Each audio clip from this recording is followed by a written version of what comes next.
Chapter that is carbohydrate, second chapter মানে second ইয়ারের। তো আমি ফার্স্ট থেকেই দেখাচ্ছি এই চ্যাপ্টারের যে যতটুকু কনসেপচুয়াল পোর্শন আছে। তো কার্বোহাইড্রেট এটা একটা টাইপস অফ এসেন্সিয়াল বায়োমলিকিউলস। এবার অনেক সময় একদম বেসিক আসতে পারে, বায়োকেমিস্ট্রিতে বায়োমলিকিউলস বলতে কি বোঝো? বায়োমলিকিউলস মানে this molecules are essential for the biological system. তাহলে যেসব মলিকিউলগুলো essential for the biological system মানে হচ্ছে সমস্ত প্রাণী জীবজগৎ এদের বেঁচে থাকতে গেলে যেসব মলিকিউলগুলো দরকার হয় তাদেরকে বলে বায়োমলিকিউলস। এর মধ্যে কি কি আছে আমরা জানি, সেটা হচ্ছে একটা এইটাই দেখতে পাচ্ছি কার্বোহাইড্রেট, এটা একটা এসেন্সিয়াল বায়োমলিকিউলস। এটা ছাড়া আমাদের লাইফ চলবে না, মানে প্রাণী বেঁচে থাকতে পারবে না। আর তাছাড়া কি আছে, ভাইটামিনস, এটা একটা এসেন্সিয়াল বায়োমলিকিউলস, ভাইটামিনসের অভাব হলেও বাঁচতে পারবে না কেউ। আর প্রোটিন অবশ্যই এটা একটা এসেন্সিয়াল বায়োমলিকিউলস। লিপিড, ফ্যাট এটাও একটা এসেন্সিয়াল বায়োমলিকিউলস, কারণ এইগুলো ছাড়া সেল তৈরি হবে না।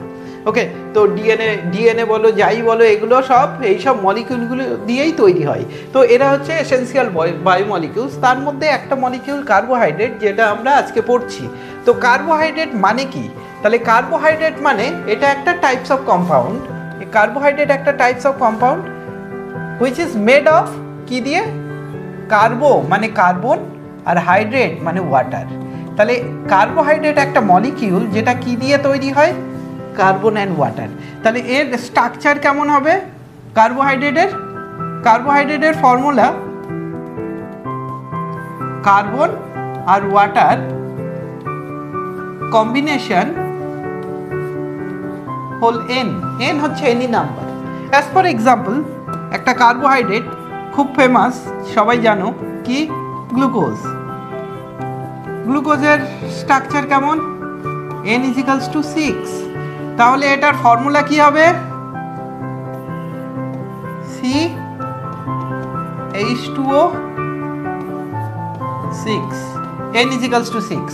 তাহলে এটা কি আসছে দেখি, C6 মাল্টিপ্লাই করে দিচ্ছি, এর সঙ্গে হাইড্রোজেনের 2 আছে, 6 মাল্টিপ্লাই করলে কত হবে? 12।